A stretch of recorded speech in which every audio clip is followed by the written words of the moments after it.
কোনো রকম কেমিক্যাল ছাড়া কিংবা আগার আগার পাউডার বা জেলেটিন ছাড়াই কিন্তু খুব সহজেই বাড়িতে কাঁচা আমের জ্যাম কিংবা জেলি আপনারা বাড়িতে বানিয়ে নিতে পারেন।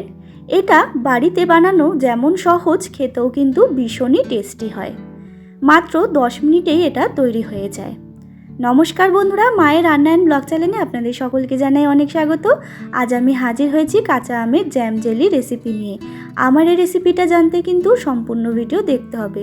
তো চলুন আর বেশি দেরি না করে ঝটপট শুরু করি।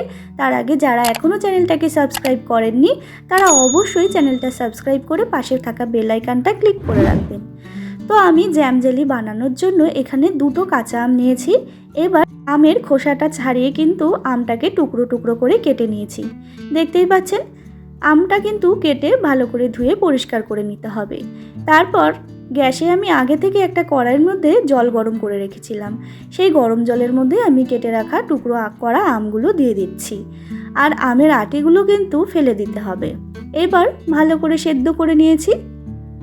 তো দেখুন বন্ধুরা, খুব সহজে কিন্তু সেদ্ধ হয়ে যায়। আর এখন কিন্তু বাজারে প্রচুর পরিমাণে কাঁচা আম পাওয়া যাচ্ছে। সেই কাঁচা আম দিয়েই আপনারা বাড়িতে কিন্তু খুব সহজেই এই জ্যাম জেলি তৈরি করে নিতে পারেন। তো দেখুন বন্ধুরা, এরপর একটা হাতা দিয়ে কিন্তু আমি আমগুলোকে একটু ম্যাশ করে নিয়েছি। তারপর এখানে আমি 2টো আম নিয়েছি, তার জন্য আমি 250 গ্রাম চিনি দিয়ে নিলাম। এরপরে কিন্তু আবারও ভালো করে আমি চিনিটাকে গুলিয়ে নিচ্ছি। তো দেখুন চিনিটা কিন্তু একেবারে গুলে গেছে। এরপর আমি দিয়ে দিচ্ছি এখানে গ্রিন ফুড কালার। ফুড কালারটা কিন্তু পরিমাণ মতো দিতে হবে।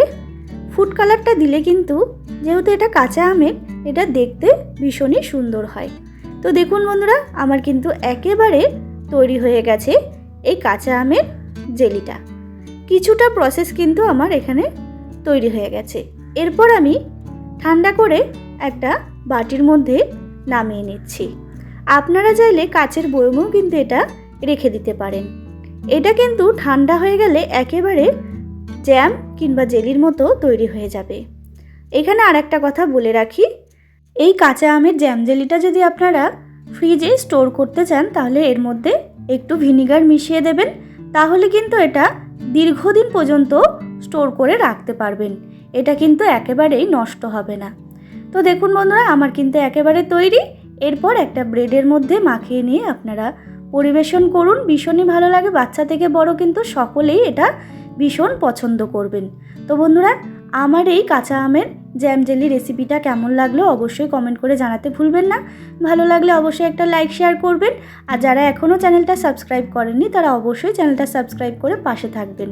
আবারও হাজির হব নতুন কোনো রেসিপির সাথে। ততক্ষণের জন্য ভালো থাকবেন। ধন্যবাদ।